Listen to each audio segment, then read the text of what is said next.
Hi, this is Manish from Edification process. இந்த வீடியோவில் நம்ம tan inverse of x உடைய டொமைனை எப்படி கண்டுபிடிக்கலாம் அப்படின்றத பார்க்கலாம். தமிழில் சார்பகம் காண்கன்னு கேட்பாங்க. எக்ஸைஸ் 4.3ல ஃபர்ஸ்ட் கொஷினை தான் கேட்டிருக்காங்க. Find the domain of the following functions. தமிழில் கீழ்காணும் சார்புகளின் சார்பகம் காண்கன்னு கேட்டிருக்காங்க. tan inverse of square root of 9 minus x square. முதல்ல நம்ம டொமைன்னா என்னன்னு தெரிஞ்சுக்கலாம். அதன் பிறகு நம்ம கணக்குள்ளே போகலாம். ஒரு ஃபங்க்ஷன் எந்தெந்த வேல்யூஸ்க்கெலாம் எக்ஸிஸ்ட் ஆகுதோ அதை தான் அந்த ஃபங்க்ஷனுடைய டொமைன் சொல்லுவோம். தமிழில் ஒரு சார்பானது எந்த மதிப்புகளெல்லாம் இருக்கிறதோ, அதாவது பார்த்திங்கன்னா வரையறுக்க முடிகிறதோ அந்த மதிப்புகளை தான் நம்ம அதனுடைய சார்பகம்னு சொல்லுவோம்.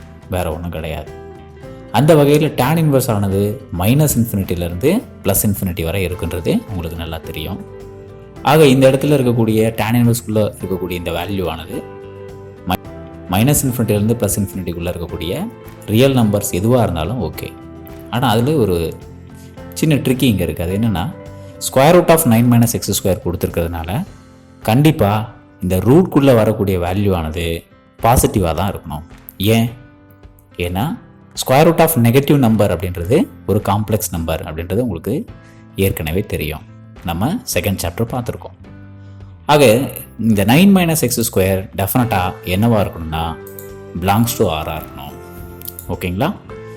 ஸோ அப்படி இருக்கும்பொழுது 9 minus x ஸ்கொயரோட வேல்யூ பாசிட்டிவாக இருக்கணுன்றதுனால 9 அப்படின்றது x ஸ்கொயரோட கிரேட்டராகவோ அல்லது ஈக்குவலாகவோ இருக்கலாம். அதாவது 9 ஆனது x ஸ்கொயரோட பெருசாகவோ அல்லது அதுக்கு சமமாகவோ இருக்கலாம். சமமாக இருந்தால் 0 வரும். 0 வந்தாலும் பிரச்சனை இல்லை, ஏன்னா அதுவும் ஒரு மெய்யன் தான்.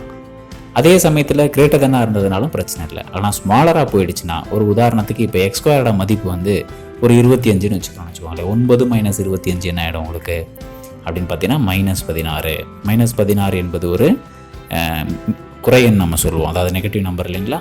அதனால் ஸ்கொயர் ரூட் ஆஃப் -16 அப்படின்னும் பொழுது அது ஒரு காம்ப்ளெக்ஸ் நம்பராக மாறிடும். ஆக 9 is greater than or equal to x ஸ்கொயர்னு சொல்லலாம். இதை வேறு மாதிரி சொல்லணும்னா x ஸ்கொயரோட மதிப்பு less than or equal to 9 சொல்லலாம். ஜஸ்ட்டாக நீங்கள் ஈக்குவல் திங்க் பண்ணுங்களேன். x ஸ்கொயர் ஈக்குவல் டு 9 என்னென்ன வேல்யூஸ் வரும்னு உங்களுக்கு தெரியும், +or-3. அப்போ டெஃபினட்டாக x square less than or equal to 9 அப்படின்னா எக்ஸோட வேல்யூ -3லேருந்து +3 தான் இருக்கணும். அதை எக்ஸிட் பண்ண முடியாது.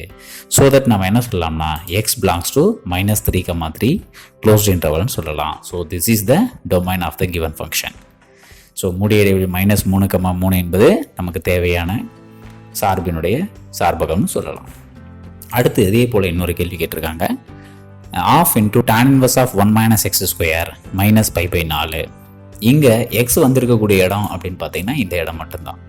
ஸோ இந்த மதிப்பானது நமக்கு என்னவாக இருக்கணும் அப்படின்னு பார்த்தீங்கன்னா ஒரு மெய்யெண்ணாக இருக்கணும். இங்கே ஏதாவது ட்ரிக்கி இருக்கானா ஒன்றுமே இல்லை. ஏன் அப்படின்னா எக்ஸுக்கு எந்த மதிப்பு பிரதிகிட்டிங்கனாலும் சரி 1 minus x ஸ்கொயர் என்பது ஒரு மெய்யெண்ணாக தான் இருக்கும். ஒரு உதாரணத்துக்கு நம்ம வந்து ஒரு மிகை எண் எடுத்துக்கிறோன்னு வச்சுக்கோங்களேன். ஏதாவது ஒரு 10ன்னு எடுத்துக்கலாமே. அப்போ 10 ஸ்கொயர் பண்ண என்ன கிடைக்குன்னா 100ன்னு வரும். அப்போ 1 minus 100 அப்படின்னும் பொழுது நமக்கு -99. அதுவும் ஒரு மெய்யெண். ஒரு பின்னமாக எடுத்தாலும் சரி, தசமமாக எடுத்தாலும் சரி, 1லேருந்து கழிக்கும் பொழுது 2 மெய்யெண்களுடைய வித்தியாசமானது கண்டிப்பாக என்னவாக தான் இருக்கணும், ஒரு மெய்யெண்ணாக தான் இருக்கும். அதாவது difference between any two real number is again real number அப்படின்றதுனால டெஃபினட்டாக எல்லா எக்ஸுக்குமே இது டிஃபைன்டு, அதாவது வரையறுக்க முடியும். ஸோ அப்போ இதனுடைய என்ன சொல்லலாம் அப்படின்னு பார்த்தீங்கன்னா டொமைன் அப்படின்றத சார்பகமானதை நம்ம என்னென்னு எடுத்துக்கலாம் அப்படின்னா x belongs to R அப்படின்னு சொல்லலாம். அதாவது அனைத்து மெய் மதிப்புகளுக்குமே இது வந்து உங்களுக்கு வரையறுக்க முடியுது. அதனால் இதனுடைய டொமைன் வந்து ரியல் நம்பர்ஸ்னு சொல்லலாம். அல்லது வேறு விதமாக சொல்லணும்னா -∞, +∞ வரை இருக்கக்கூடிய அனைத்து மதிப்புகளுமே இதுக்கு சரியாக இருக்குன்னு நம்ம சொல்லிடலாம். ஓகேங்களா? ரைட். ஸோ இது போல் ஈஸியாக நம்ம tan இன்வர்ஸ்னுடைய டொமைனை கண்டுபிடிச்சிக்கலாம். Thanks for watching. Consider to subscribe our channel, share our channel to your friend circle. Thank you once again.